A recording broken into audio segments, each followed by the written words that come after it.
Mga kapatid, talagang iba na ito nangyayari ngayon.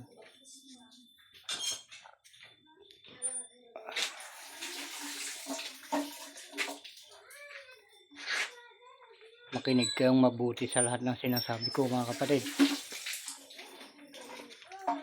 Ramdam ko na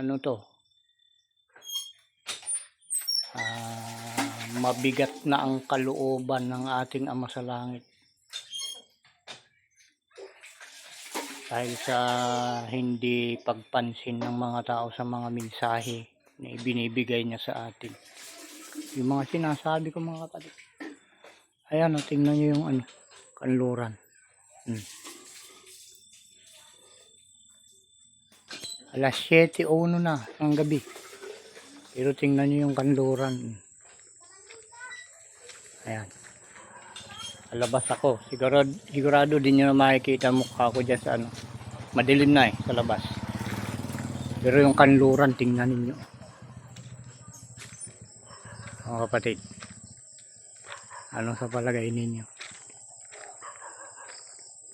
Diba? Kakaiba.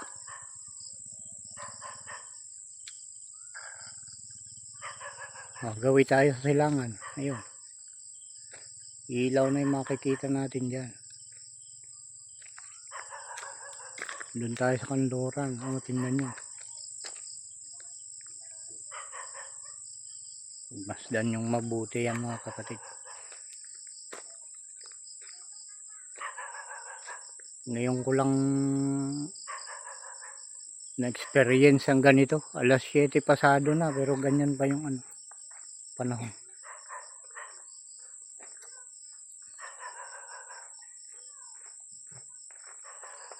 No problem lang yan sa iba.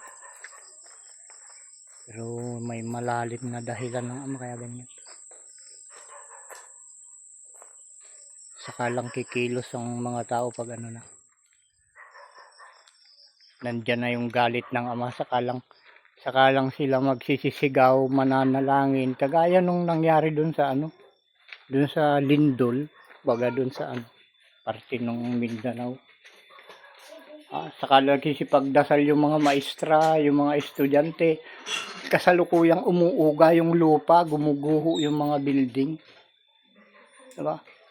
Wala nang pagkakataon na magsisipag ganun. Kaya sana hanggat wala pa yung galit ng ating Ama, maniwala sana ang mga tao sa mga salita ng Diyos. Nakakalat na, mga kapatid, napakarami na nito. Pero walang lumalapit na naniniwala. At sinasabi ko nga, hindi ako nagkulang sa pagpapaalala sa lahat. At sinisikap ko palagi na magampanan yung inuutos sa akin ng Espiritu Santo, mga kapatid. Yun lang, mga kapatid, sa araw-araw. Kung makikita nyo lang ako ng personal, hindi mawawala ang salita ng ating Panginoong Diyos sa aking bibig, mga kapatid. Yun lang, mga kapatid. Salamat sa inyong panunood kung kayo ay nanonood, mga kapatid.